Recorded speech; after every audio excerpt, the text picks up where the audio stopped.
Part of my journey when I was an undergrad at San Jose State was being really involved with activism that ranged from celebrating cultural diversity, from promoting the power of different abilities, and later on down the line promoting gender equality. And so when I thought a little bit about where I wanted my path to take me, that feeling like I think there's something more out there than just continuing forward with my bachelor's.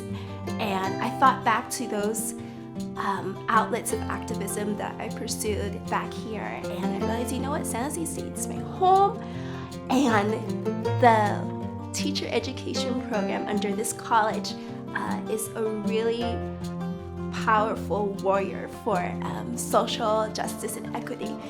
And especially being someone who, in most recent years, is the first hard of hearing teacher candidate, it just seemed like the perfect place. Life is just so unexpected. You don't know what's going to happen. I'm so excited to become an elementary education teacher, but I don't know what's going to happen next, just given the fact that things are so unexpected and predictable. But I think that's the beauty about being in the world of education, is that there are so many avenues that you can go to. In my experience working with the professors as, a Asian Pacific Islander, woman of color, as well as a young professional with a disability, I've always felt heard, I've always felt included. And there have been times when, I felt like I wasn't really getting the education or the connections I needed, and all I had to do was reach out to, someone in person or through email, and I always felt that I was getting the connection. And there's also been professors too who have never worked with someone who's hard of hearing, and yet they still were so willing to learn, they were willing to ask questions, and that just makes them fantastic models for teacher candidates like me.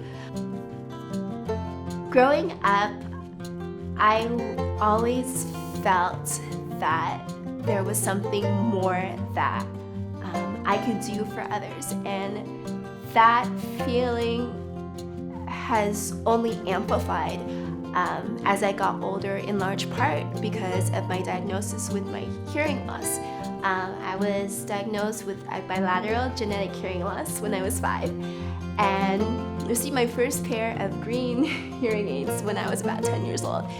And I always felt, open about sharing it. People would ask questions, and I just felt like it was within my responsibility, within my capacity to be an ambassador for those who do not have a voice, especially those who may have differing abilities.